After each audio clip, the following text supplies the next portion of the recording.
संख्या, अभाज्य संख्या, अपरिमेय संख्या, पूर्णांक। तो दोस्तों पाई क्या है? एक आपका पाई अपरिमेय संख्या है, लेकिन जो पाई का मान होता है आपका कितना होता है? 22/7। पाई का मान होता है 22/7। तो कहा जाएगा कि ये जो 22/7 ये क्या है आपकी? तो 22/7 जो आपकी क्या है? परिमेय संख्या। क्या है? परिमेय संख्या है ना। 22/7 क्या आपका परिमेय संख्या, किंतु पाई जो होता है, पाई आपकी क्या है? अपरिमेय संख्या है। नेक्स्ट, सबसे छोटी अभाज्य संख्या। सबसे छोटी अभाज्य संख्या।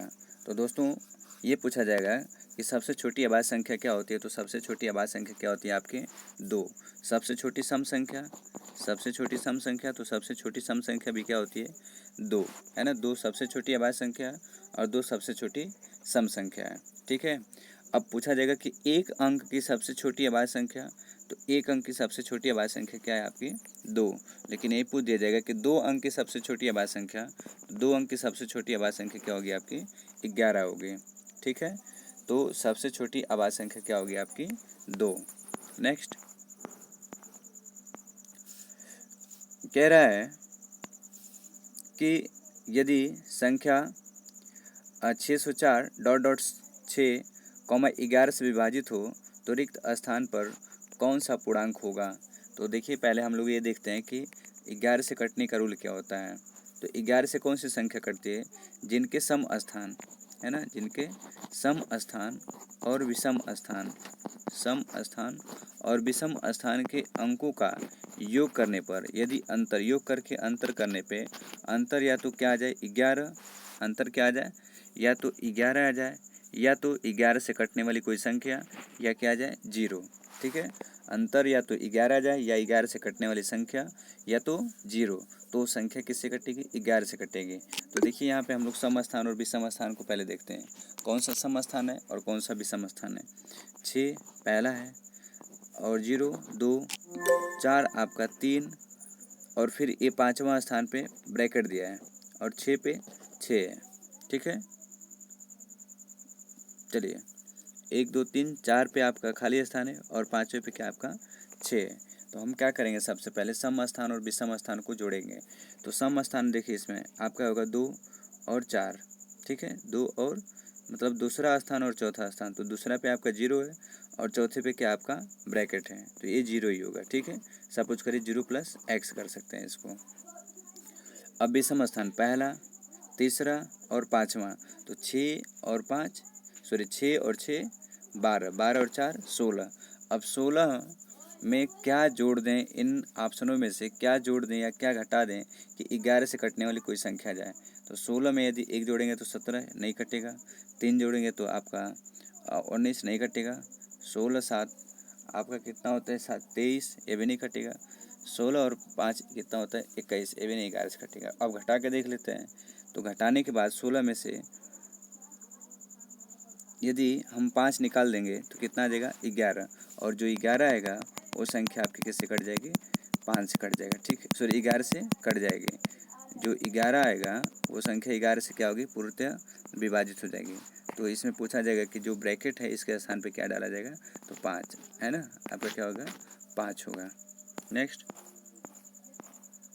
दो संख्याओं का योगफल तथा गुणनफल क्रमशः 11 और 18 है, तो इन संख्याओं के व्युत्क्रम का योग क्या होगा? इन संख्याओं के व्युत्क्रम का योग क्या होगा? अब देखिए दो संख्याओं का योगफल 11 है और उनका गुणनफल कितना? 18 है, तो व्युत्क्रमों का योग। कभी भी दोस्तों ऐसा सवाल पूछेगा, व्युत्क्रमों का योग, है ना, संख्याओं का योगफल दिया होगा और गुणनफल दिया होगा, और पूछेगा व्युत्क्रमों का योग, तो आप लोग क्या करेंगे? ऊपर योगफल लिखेंगे, ऊपर क्या लिखेंगे? योगफल, और नीचे क्या लिखेंगे? गुणनफल। यानी इसका उत्तर कितना हो जाएगा? 11/18, ठीक है, 11/18। और यदि कभी भी ये दे दे कि दो संख्याओं का अंतर, ठीक है, कुछ हो और गुणनफल क्या हो? कुछ और दिया हो। सपोज कह सकते हैं कि दो संख्याओं का अंतर यदि 11 हो, यदि गुणनफल 18 हो, तो वो संख्या क्या हो गई? तो फिर ऊपर हम क्या करेंगे? अंतर ऊपर लिखेंगे और गुणनफल कहाँ लिखेंगे? नीचे लिखेंगे, ठीक है। तो ये चीज़ आपका एक कहा जाए कि एक ट्रिक हुआ, ठीक है। तो ऐसे हम कर सकते हैं कि दो संख्याओं का योगफल दे दे और गुणनफल दे दे, तो व्युत्क्रमों का योग पूछेगा तो 11/18, और यही अंतर देगा और बोलेगा व्युत्क्रमों का अंतर, तो ये हो जाएगा 11/18। नेक्स्ट, निम्न में कौन सबसे बड़ी संख्या है? निम्न में कौन सबसे बड़ी संख्या है। अब देखिए इसमें हम लोग क्या करते हैं, इसमें कई सवाल आते हैं। जैसे अब कह देगा कि आरोही क्रम में लिखिए, अवरोही क्रम में लिखिए, छोटी संख्या लिखिए, बड़ी संख्या लिखिए, तमाम प्रकार के इसमें सवाल देते हैं। ठीक है, आरोही, अवरोही, छोटी, बड़ी, है ना, ऐसे तमाम प्रकार के इसमें सवाल देते हैं। तो इनको कैसे लगाएंगे, तो सबसे पहले हम क्या करेंगे, इसमें छाटेंगे कौन संख्या छोटी है, कौन सी संख्या बड़ी है। तभी तो हम आरोही और अवरोही क्रम लिख सकते हैं। आरोही और अवरोही, है ना, आरोही और अवरोही क्रम में इसको लिखा जा सकता है। आरोही क्रम मतलब होता है बढ़ते हुए क्रम में, है ना। आरोही क्रम मीन्स क्या होता है, बढ़ते हुए क्रम में। और अवरोही मतलब होता है घटते हुए क्रम में। आरोही मीन्स होता है बढ़ते हुए क्रम और अवरोही मीन्स क्या होता है, घटते हुए क्रम में। तो अब इसमें हम देखते हैं कि कौन सी सबसे बड़ी संख्या है। इसमें पूछा है कि सबसे बड़ी संख्या क्या है। तो हम क्या करेंगे, सबसे पहले सबसे बीच का डिफरेंस देखेंगे। तो इसमें एक का डिफरेंस, इसमें भी एक का, इसमें भी एक का, और इसमें दो का। तो पूछा जाएगा कि इसमें सबसे बड़ी संख्या कौन सी होगी। तो जिनके बीच का डिफरेंस, है ना, सबसे ज़्यादा होता है, वो क्या होती है, सबसे बड़ी संख्या। और एक देखना पड़ेगा कि सब में हर यदि क्या हो, छोटा हो और अंश बड़ा हो। ठीक है, तो ऐसे सवाल को आप कहेंगे कि ये आपका क्या है, सबसे बड़ी संख्या है। अर्थात कह सकते हैं कि 9/7 ऑप्शन नंबर 1 क्या आपकी सबसे बड़ी संख्या है ना, सबसे बड़ी संख्या। और पूछेगा इसी में कि सबसे छोटी संख्या कौन सी होगी। तो देखिए आपका 5/6 ये क्या होगी, आपकी सबसे छोटी संख्या होगी। क्यों, क्योंकि इसका हर बड़ा है और अंश क्या है, छोटा है। ठीक है, नेक्स्ट, सबसे छोटी अभाज्य संख्या है। सबसे छोटी अभाज्य संख्या, अभी देखिए इससे पहले प्रश्न आया था कि सबसे छोटी, है ना, अभाज्य संख्या निम्न में से कौन सी है।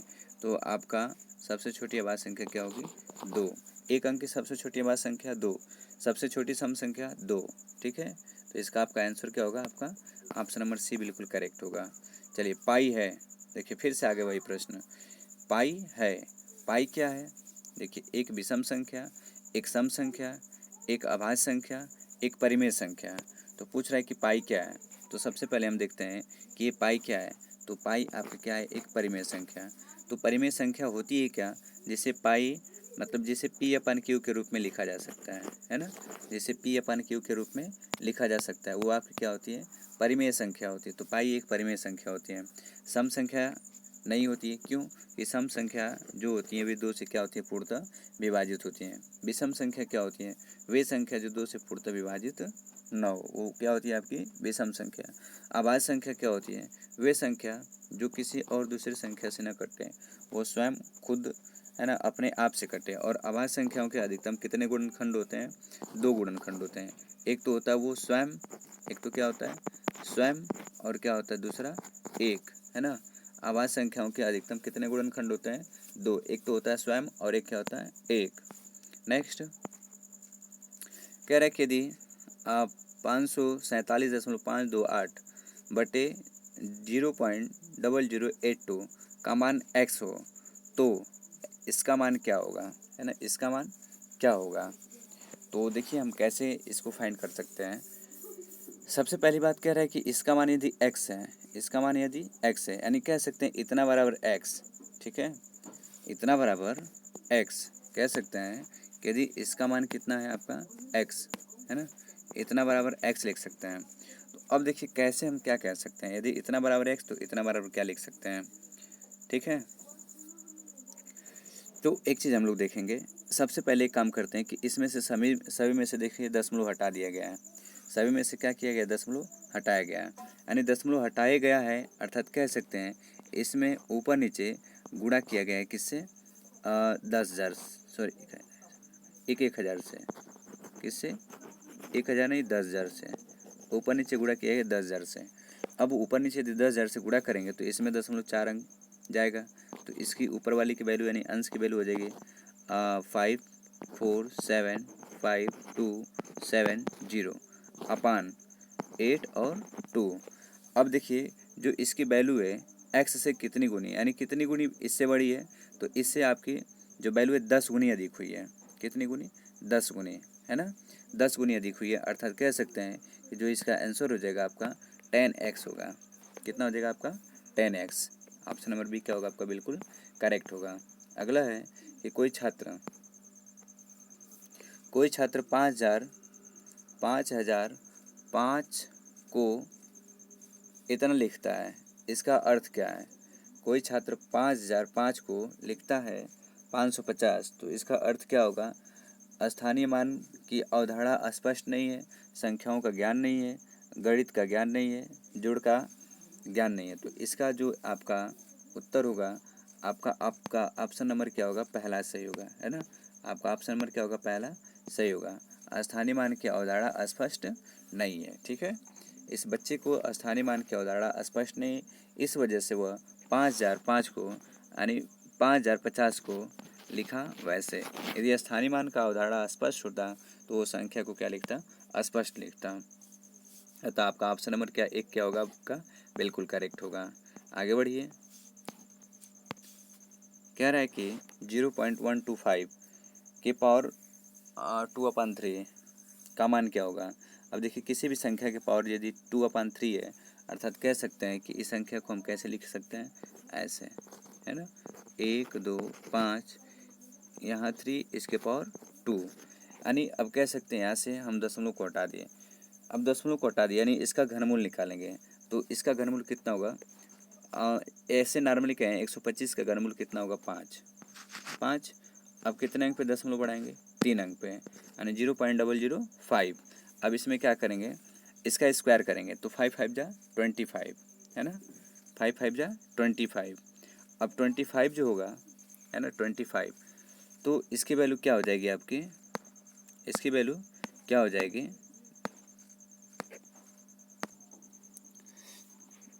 देखिए दोस्तों, क्या करेंगे? देखिए, ये आपका क्या हो जाएगा?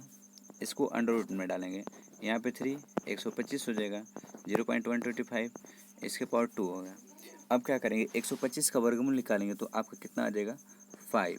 पीछे से कितने अंक पे पॉइंट बिठाएंगे? पीछे से कितने अंक पे पॉइंट बिठाएंगे? 1 अंक पे, 0.5। अब कह रहा है कि इसका स्क्वायर करेंगे, तो आएगा आपका 25। अब कितने अंक पे? 2 अंक पे, यानी आ जाएगा 0.25, अर्थात आपका ऑप्शन नंबर भी क्या होगा? बिल्कुल करेक्ट होगा, ठीक है। नेक्स्ट आगे बढ़ते रहिए। कह रहा है कि -3 अंडर रूट 3 - 2 का गुणात्मक प्रतिलोम क्या होगा? इसका गुणात्मक प्रतिलोम क्या होगा? अब देखिए, गुणात्मक प्रतिलोम जैसे हम कह सकते हैं कि कोई संख्या आपके 2 है, तो 2 का गुणात्मक प्रतिलोम क्या होगा? 1/2, ठीक है। 2 का गुणात्मक प्रतिलोम क्या होगा? 1/2। अब यही कह देगा कि 2 का योगात्मक प्रतिलोम क्या होगा? तो -2 हो जाएगा, ठीक है। 2 का योगात्मक प्रतिलोम क्या हो जाएगा? -2। तो अब देखिए, इसका गुणात्मक प्रतिलोम हम कह सकते हैं कि इस नंबर को क्या करें? हम पलट दें, ठीक है। इस जो नंबर दिया हुआ है, इस नंबर को हम क्या करें? पलट दें। और पलटने का मतलब क्या कह सकते हैं? √3 - √2 अपान -3। अब हम क्या करेंगे? ऊपर नीचे गुणा कर देंगे, किससे? √3 प्लस √2 अपान √3 प्लस √2 से। जब इसको सॉल्व करेंगे तो ऊपर आ जाएगा आपका क्या? 1, और नीचे बचेगा क्या आपका? जी, आपका नीचे क्या बचेगा? √3 प्लस √2। अब ये आपका माइनस है, यानी माइनस इसमें कर देंगे, तो ये आपका हो जाएगा प्लस में, यानी आपका ऑप्शन नंबर क्या होगा? बी बिल्कुल करेक्ट हो जाएगा, है ना। ऑप्शन नंबर बी क्या होगा? बिल्कुल करेक्ट हो जाएगा, ठीक है। ऑप्शन नंबर बी क्या होगा? बिल्कुल करेक्ट हो जाएगा। नेक्स्ट, इतना का सरलीकृत मान है, इसका सरलीकृत मान है। अब देखिए, इसका सरलीकृत मान यानी कह सकते हैं दोस्तों कि देखिए, ये a into a minus b into b, यानी कह सकते हैं a² माइनस b² लिख सकते हैं, a² - b²। अब ये देखिए, जो a² है, ये स्क्वायर, ठीक है, ये किसकी वैल्यू है? a² minus b²। क्या लिख सकते हैं इसको? a कोष्ठ में a प्लस बी और a कोष्ठ में a माइनस बी लिख सकते हैं। तो a प्लस बी, यानी कह सकते हैं कि इसको जोड़ दें a प्लस बी, तो a प्लस बी जोड़ेंगे तो इसको 3 में 7 0, अब कैरी 1 5 4 9 और 4 5 9 और एक 10, कितना होगा आपका? 10, ठीक है। तो इसकी वैल्यू हो जाएगी 10। एक बार जोड़ेंगे और जब घटाएंगे तो इसकी वैल्यू कितनी हो जाएगी? ठीक है। तो देखिए क्या करेंगे, सबसे पहले इसको जोड़ेंगे, इसको और इसको जोड़ेंगे तो आपका आ जाएगा कितना, 10 आ जाएगा। और एक क्वेश्चन में प्लस भी, एक क्वेश्चन में माइनस भी होता है, तो एक क्वेश्चन में इतना और दूसरे क्वेश्चन में क्या हो जाएगा आपका, इन दोनों का अंतर करेंगे तो आएगा 0.94 अपन 0.94। तो 0.94 से 0.94 कैंसिल हो जाएगा, आपका बचेगा कितना, 10, है ना। कितना बचेगा आपका 10। तो आपका ए, ऑप्शन नंबर ए क्या होगा आपका, बिल्कुल करेक्ट हो जाएगा। नेक्स्ट कह रहा है इसकी वैल्यू क्या होगी। तो आप जानते हैं कि जब पावर के पावर होता है तो उसके पावर में आपस में क्या कर देते हैं, गुणा कर देते हैं। तो -1 इंटू -1 +1, फिर -1 इंटू -1 +1, फिर सॉरी प्लस माइनस माइनस, फिर माइनस माइनस प्लस, यानी इस पूरे की वैल्यू हो जाएगी +1। यानी +1 जब किसी नंबर पे, जैसे -2, ये सवाल है -2 की पावर 1, यानी कितना हो जाएगा, -2 ही होगा। तो इसका आंसर क्या हो जाएगा आपका, ए नंबर क्या होगा, बिल्कुल करेक्ट होगा। नेक्स्ट है, कह रहा है यदि संख्या इतना 6 से पूर्णतः विभाजित हो तो ए के स्थान पे क्या होगा। संख्या इतना यदि 6 से पूर्णतः विभाजित हो तो ए के स्थान पे क्या होगा। सबसे पहले हमें देखते हैं कि 6 से कटने का रूल क्या होता है। 6 से कौन कौन सी संख्या कटती है, तो वे संख्या जो 2 से कट जाए और वे संख्या जो 3 से कट जाए।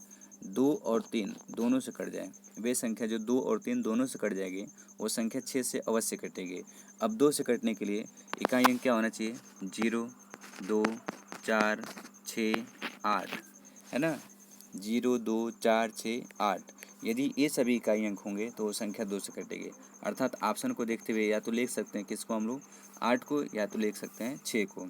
अब देखिए या तो बी ऑप्शन या तो सी ऑप्शन सही हो सकता है, लेकिन देखते हैं कि 3 से कटेगा कैसे।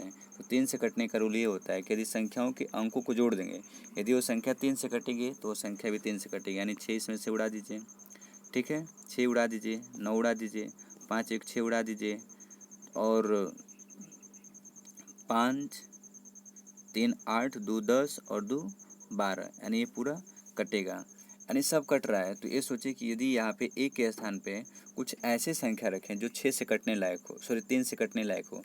यदि 3 से कटने लायक हो तो वो संख्या क्या हो जाएगी, 3 से पूरी पूरी कट जाएगी।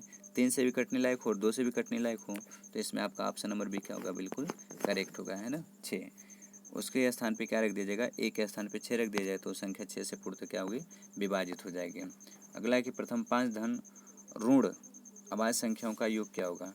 प्रथम 5 धन अभाज्य संख्याओं का, तो पहली अभाज्य संख्या 2, फिर 3, फिर 5, फिर 7, 2 3 5 7, ठीक है, 11, ये हमारी प्रथम ऋण संख्या, प्रथम अभाज्य संख्या है। इसका योगफल पूछा है, तो 7 3 10, 10 10 20, 20 3 23, 23 और 5 कितना होता है, 23 में 5 जोड़ेंगे आपका कितना हो जाएगा, 28, है ना। तो इनका योगफल कितना आ जाएगा, 28। आपका ऑप्शन नंबर सी क्या होगा, बिल्कुल करेक्ट होगा। नेक्स्ट है कि दो अभाज्य संख्याओं का महत्तम समापवर्तक होगा। दो अभाज्य संख्याओं का महत्तम समापवर्तक, तो दो अभाज्य संख्याओं का महत्तम समापवर्तक क्या होता है, सदैव 1 होता है। लेकिन ये पूछ देगा कि दो अभाज्य संख्याओं का लसागु कितना होगा, लघुत्तम समापवर्तक कितना होगा, तो उन दोनों संख्याओं के गुणनफल के बराबर होता है, ठीक है। उन दोनों संख्याओं के गुणनफल के क्या होता है, बराबर होता है। नेक्स्ट आगे बढ़ते रहिएगा। कह रहा है कि इसमें 7 के स्थानीय मानों का अंतर क्या होगा। इनमें 7 के स्थानीय मानों का अंतर, तो 7 के स्थानीय मान जैसे इसका निकालेंगे तो इस 7 का स्थानीय मान 7 गुणे 100 यानी 700 होगा, ठीक है। कितना होगा, 700 होगा। और इस 7 का स्थानीय मान हो जाएगा 0.07, 0.07। तो अब कह सकते हैं 0.07 है, अर्थात जाहिर सी बात है 700, है ना। 700 में से 0.07 को निकालेंगे तो बचेगा आपके यहाँ 3, फिर 9 6 6 और सॉरी 9 9 और 6। तो आपका आंसर कितना हो जाएगा, ऑप्शन नंबर डी 699.93, ठीक है। नेक्स्ट आगे बढ़िए। कह रहे 1 + 2 + 3 + डॉट डॉट 10, ठीक है, -50 का मान क्या होगा। ठीक है, बड़ा अच्छा प्रश्न है, देखिए बहुत अच्छा प्रश्न है, ठीक है। 1 + 2 + 3 + 10। अब ऐसे कह रहा है कि 1 से 10 तक के संख्याओं को जोड़िएगा, तो हम कह सकते हैं कि जिन संख्याओं के बीच का अंतर समान हो, ठीक है, जिन संख्याओं के बीच का अंतर क्या हो, समान हो, और उसका योगफल ज्ञात करना हो, तो कैसे ज्ञात कर सकते हैं, प्रथम संख्या प्लस अंतिम संख्या, प्रथम संख्या प्लस अंतिम संख्या बटे 2 गुणे कुल संख्या, ये आपका फार्मूला होता है ना। जिन संख्याओं के बीच का अंतर क्या होता है, समान होता है, उसका ये फार्मूला होता है प्रथम संख्या गुणे अंतिम संख्या, प्रथम संख्या प्लस अंतिम संख्या बटे 2 गुणे कुल संख्या। तो ऐसे हम निकाल सकते हैं इसका योगफल। तो अब कह सकते हैं कि 10 तक की संख्याओं का योगफल निकालें। तो इसमें कह सकते हैं प्रथम संख्या 1 और अंतिम संख्या 10 बटे 2। अब प्राकृतिक यानी कुल 10 संख्या है, इसका इसमें काट दें तो हो जाएगा 5 बार में 10 और 1 11। 11 में 5 जोड़ देंगे, 11 गुणे 5 यानी कितना हो जाएगा 55। और 55 में से 50 निकाल देंगे, कितना बचेगा आपका 5। अर्थात कह सकते हैं कि आपका ऑप्शन नंबर भी क्या होगा, बिल्कुल करेक्ट होगा। ठीक है, नेक्स्ट आगे बढ़िए। कह रहे कि यदि संख्या इतना 3 से विभाजित हो तो, है ना, क्वेश्चन मार्क के स्थान पे क्या रखा जाएगा। इससे पहले आप लोग को बताएं 3 से कटने का रूल क्या होता है। जिन संख्याओं के अंकों का योग यदि 3 से पूर्णतः विभाजित हो, यानी जिन संख्याओं के अंकों का योग 3 से पूरा कट जाती है तो वो संख्या 3 से अवश्य कटती है। ठीक है, तो अब देखिए 5 और 1 6 कटेगा, 3 कटेगा, 4 2 6 कटेगा, 6 कटेगा, लेकिन 1 बचा है, 1 किसी से नहीं कटेगा। यानी हम क्या जोड़ दें, है ना, 1 की संख्या में जोड़ेंगे कि वो संख्या 3 से पूरा कट जाए। यदि देखिए 1 यदि हम 8 में जोड़ देंगे तो वो 9 हो जाएगा, यानी 9 क्या होगा 3 से पूरा कटेगा। अर्थात आपका ऑप्शन नंबर 1 क्या होगा, बिल्कुल करेक्ट होगा, है ना 8। इस प्रश्नवाचक चिन्ह पे हम लोग 8 रख देंगे तो वो संख्या 3 से पूरी विभाजित हो जाएगी। नेक्स्ट आगे बढ़िए। 4 अंकों वाली बृहत्तम तथा न्यूनतम संख्याओं का योगफल। 4 अंकों वाली बृहत्तम मतलब सबसे बड़ी संख्या। तो जितने अंक की सबसे बड़ी संख्या पूछेगा उतनी बार हम 9 बढ़ाएंगे, और जितने अंक की सबसे छोटी संख्या पूछेगा उससे 1 कम करके क्या करेंगे, हम लोग 0 बढ़ाएंगे। और पूछा है उसका योगफल, तो योगफल क्या होगा आपका, जोड़ देंगे, कितना हो जाएगा आपका 10 10 3 9। आपका ऑप्शन नंबर क्या होगा, सी बिल्कुल करेक्ट होगा। ऑप्शन नंबर बी सी क्या होगा, बिल्कुल करेक्ट होगा। देखिए अगला कह रहा है कि निम्नलिखित, है ना, इसका मान निकालना है। क्या करना है, इसका मान ज्ञात करना है। देखिए बड़ा इजी सा सवाल है, इसका मान ज्ञात करना है। तो आप कह सकते हैं कि पहले आप चिन्हों का गुणा करिए, तो minus minus plus, minus minus plus और ये माइनस। तो एक चीज़ हम लोग देख सकते हैं कि सबसे पहले जो इसका उत्तर आएगा माइनस में आएगा, यानी पहला कर सकते हैं और तीसरा कर सकते हैं। लेकिन अब गुणा करके देखें, 6 पचे 30, 6 पचे 30, 30 और 12 360, 360 गुणे 2 यानी 720। अर्थात आपका ऑप्शन नंबर सी क्या होगा, बिल्कुल करेक्ट होगा। ठीक है, -720। नेक्स्ट कह रहा है कि 8 किलोग्राम 350 ग्राम से 3 किलोग्राम 178 ग्राम को घटाइएगा। ठीक है ना, तो देखिए 8 केजी और 350 ग्राम में से 3 और 178 को घटा दीजिए। तो देखिए यहाँ से 10 में से 8 निकालेंगे 2, है ना, यहाँ आपका बच्चा कितना 4, ये 14 हो जाएगा, यानी 7, और यहाँ कितना बचा 1, 172। ठीक है, कितना बचा 172, इसमें से घटाएंगे कितना 5, यानी 5 किलोग्राम 172 ग्राम। आपका ऑप्शन नंबर 1 क्या होगा, आपका बिल्कुल करेक्ट होगा। नेक्स्ट है, कह रहा है कि भिन्न को आरोही क्रम में सजाने का विन्यास है, इसमें कौन सा आरोही क्रम में सजाया है। तो एक बात आप लोग ध्यान से देखिएगा, आरोही क्रम में, इससे पहले हम बोले हैं कि आरोही क्रम में सजाया जाए या अवरोही क्रम में। तो आरोही क्रम मीन्स होता है क्या, आरोही क्रम मीन्स होता है बढ़ते हुए क्रम में, है ना। आरोही क्रम मीन्स क्या होता है, बढ़ते हुए क्रम में। किस क्रम में, बढ़ते हुए क्रम में। आरोही क्रम मीन्स होता है बढ़ते हुए क्रम में। तो यानी सबसे पहले सबसे छोटा लिखेंगे। तो देखिए सबके बीच का अंतर देखते हैं क्या है, ठीक है ना। सबसे बीच का अंतर देखते हैं क्या है। तो देखिए 3/8, ये 3/8 और 3/8। तो हम कह सकते हैं कि सबसे छोटी संख्या 3/8 ही होगी। नेक्स्ट आगे हम लोग बढ़ते हैं 5/6, ठीक है। और यहाँ देखें 2/3 और यहाँ की 5/9, यानी आपकी ऑप्शन नंबर सी क्या होगा, बिल्कुल करेक्ट होगा। ठीक है, ऑप्शन नंबर सी क्या होगा, आपका बिल्कुल करेक्ट होगा। नेक्स्ट है आपका, इसका सरल करना है। क्या करना है दोस्तों, सरल करना है। आप जानते हैं कि सबसे पहले हम ब्रैकेट को सॉल्व करते हैं। तो ब्रैकेट को जब सॉल्व करते हैं तो अब इसको देखिए 4 एकम 4 एक 5, यानी 5/4 हो जाएगा। इसकी वैल्यू हो जाएगी 5/4। अब गुणा है तो क्या करते हैं, ऊपर के नीचे काटते हैं। ठीक है, ऊपर नीचे काटते हैं, 5 एकम 5, 5 दूनी के 10, यानी इसकी पूरी वैल्यू हो जाएगी 1/3 प्लस 7/9 डिवाइड बाई हो जाएगा आपका कितना 7/4, 7/4, यानी इसको पलट देंगे तो आपका कितना हो जाएगा 4/7, है ना। पलट देंगे क्या हो जाएगा आपका 4/7, ठीक है। 4 पलटने के बाद आपका हो जाएगा कितना, 4/7, ठीक है। 4/7, तो 7 से 7 कैंसिल कर दें, 7 से 7 कैंसिल कर देते हैं।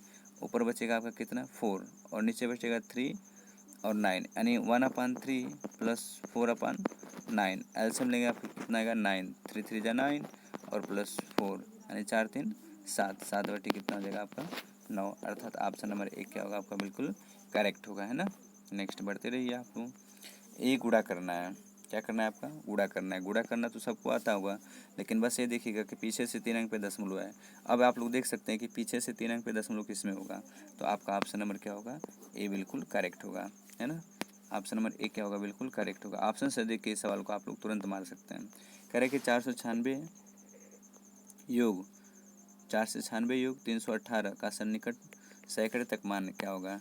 496, आप सोचिए कि 496 में जोड़ेंगे 318 को और सैकड़े तक सन्निकट मान पूछा था। 8 6 14 कैरी 1 और आपका हो जाएगा 4 और एक 5 और एक 6, 4 3 7, सैकड़े तक पूछा, इकाई दाएँ सैकड़ा। तो जहाँ तक पूछता है उसके पीछे देखते हैं ये क्या है, ये संख्या जो है ना, 5 या 5 से अधिक है। यदि 5 या 5 से अधिक होगा तो एक जुड़ेगा, नहीं तो क्या होगा, कोई जुड़ेगा नहीं। तो ये 5 या 5 से अधिक है, तो इसको हम क्या लिख सकते हैं, 800, है ना। एक बढ़ा देंगे तो आपका क्या हो जाएगा, आंसर 800 है, अर्थात ऑप्शन नंबर बी क्या होगा आपका, बिल्कुल करेक्ट होगा। नेक्स्ट है 4 होल।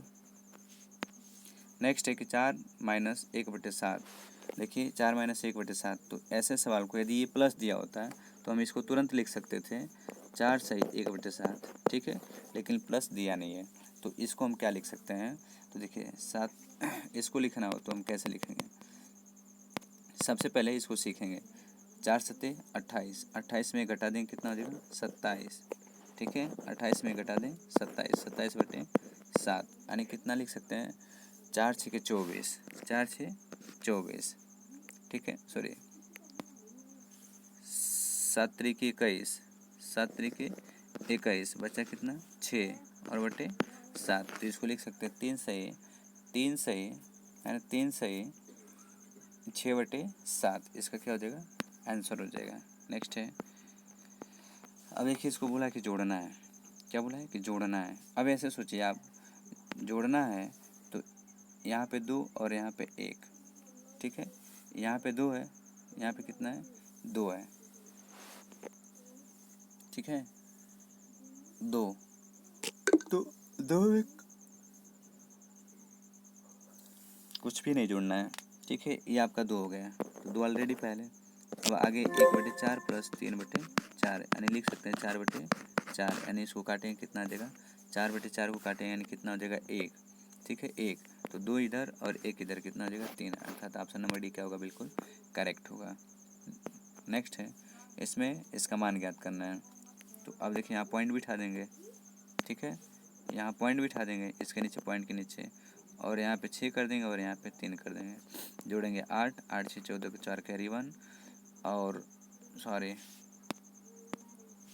ये आपका हो जाएगा 8, और ये फिर से आपका हो जाएगा क्या 8, ठीक है।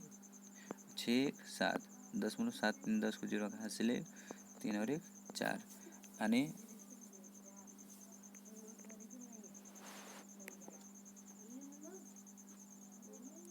40.78 हो जाएगा, ठीक है। इसका आंसर कोई ऑप्शन इसमें मैच नहीं कर रहा है, ठीक है, कोई दिक्कत नहीं है। नेक्स्ट है 999 तथा 3000 के बीच 4 अंकों वाली कितनी संख्या लिखी जा सकती है। 4 अंकों वाली संख्या लिखनी है, तो अब सोचिए कि 4 अंक की संख्या आपकी कितनी हो जाएगी, कहाँ से स्टार्ट होगी, ठीक है। 4 अंकों की संख्या कहाँ से स्टार्ट होगी, 9,999 से आपके 3000 तक। तो सबसे पहले देखते हैं कि 9,999, तो ये आपकी कितने अंक की संख्या है, 3 अंक की है। कितने अंक की, 3 अंक की है। अब 9,999 3 अंक की, यदि इसमें 1 भी जोड़ देंगे तो आपका कितना हो जाएगा, 9,999 प्लस 1, यानी 0 0, ठीक है, 0 1, ये कितने अंक की हो जाएगी, 4 अंक की हो जाएगी। इतना तथा इतने के बीच, ये तो आपकी 4 अंक की हो गई। अब कह रहे हैं कि 3,000 तक, कितने तक, 3,000 तक। अब सोचिए 3,000 तक, यानी कह सकते हैं कि बीच अब सोचिए 3000 तक ये जो भी संख्या जाएंगे वो 4 अंक ही होंगे। तो 1000 से स्टार्ट करेंगे और कहाँ तक जाएंगे हम लोग, है ना, 3000 तक। इसके बीच की बात क्या है, तो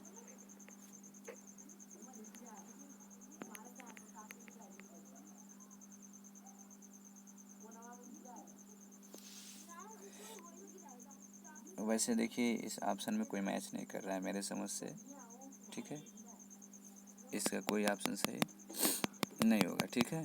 सॉल्व कैसे करेंगे ये हम लोग देख लेते हैं। इतना तथा इतना के बीच अब यही कह सकते हैं कि 1 पे 3 जीरो से 3000 तक, ठीक है। जैसे हम कह सकते हैं कि 1 से 10 के बीच कुल कितनी संख्या है, 1 से 10 के बीच कुल कितनी संख्या है, तो देखिए 2 3 4 5 6 7 8 9 कितनी संख्या है, 8 संख्या है। यानी हम क्या करें, एक उसको और एक उसको क्या कर दे रहे हैं, हम छोड़ दे रहे हैं, ठीक है। यानी कह सकते हैं अब देखिए 10 से 20 के बीच, तो 10 से 11 12 13 14 15 16 17 18 19, है ना। 10 से 20 के बीच, 10 से 20 के बीच कितनी संख्या है, 9 संख्या है। ऐसे कह सकते हैं 10 और 20 के बीच, तो 11 12 13 14 15 16 17 18 19। ऐसे 1 से 10 के 2 3 4 5 6 7 8 9, ठीक है। तो क्या कह रहे हैं, जितना पूछ रहा है 1 से 10 के बीच में, तो 2 3 4 5 6 7 8 9, ठीक है। यानी कितनी संख्या होंगी पूरी, तो ऐसे ही इसको हम फाइंड कर सकते हैं। इसमें देखिए कोई ऑप्शन आपको मैच नहीं कर रहा है, ठीक है। नेक्स्ट आगे बढ़िए। बिना कोई शेषफल के निम्न में से कौन सी संख्या इतना को विभाजित कर सकते हैं, कोई शेषफल नहीं होना चाहिए, ठीक है। तो सबसे पहले हम लोग देखते हैं कि 11 से कटने का रूल काम कर रहा है कि नहीं इस पर। सम स्थान और विषम स्थान, तो इस पर बिल्कुल नहीं काम करेगा।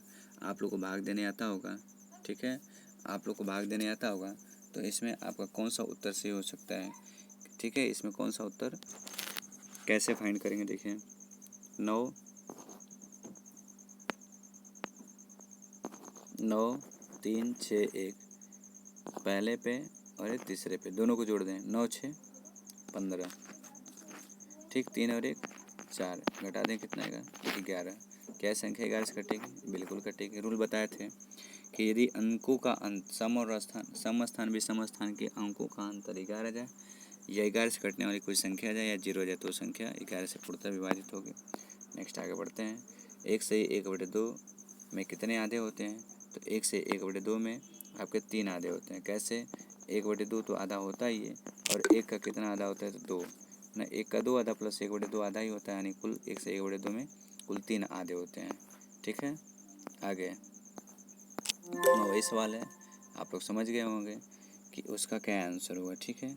नेक्स्ट हम लोग आगे बढ़ते हैं, इस प्रश्न को देखते हैं हम लोग। देखिए सबसे पहले हम लोग कैलकुलेशन करेंगे, गुणा, क्या करेंगे, गुणा। तो क्या होगा, देखिए आपका 44 - 6 प्लस 43 दूनी के 86 माइनस 87, ठीक है, 87। अब हम क्या करेंगे, प्लस वाले को सबको एक साथ जोड़ लेते हैं, माइनस वाले को क्या करते हैं, एक साथ जोड़ लेते हैं। तो प्लस वाले को यदि एक साथ जोड़ेंगे तो 44 + 86, है ना, 44 + 86 बराबर 130 होता है, ठीक है। 44 + 86 बराबर 130 माइनस, अब देखिए माइनस वाले को एक साथ जोड़ते हैं, तो माइनस आपका क्या है, 87, ठीक है, 87 + 6 ये हो जाएगा आपका 93, कितना हो जाएगा, 93। तो अब सोचिए कि 130 में से यदि 93 को निकाल देते हैं तो बचेगा 37, अर्थात आपका ऑप्शन नंबर क्या होगा, ए बिल्कुल करेक्ट होगा। नेक्स्ट आगे बढ़ते जाइएगा, शाबाश शाबाश, ठीक है दोस्तों। तो देखिए दोस्तों, आपका इस सुपर करंट कोचिंग सेंटर में आपका स्वागत है। यदि आप लोग को ये वीडियो अच्छी लगी हो तो वीडियो को ज़्यादा से ज़्यादा लाइक शेयर और सब्सक्राइब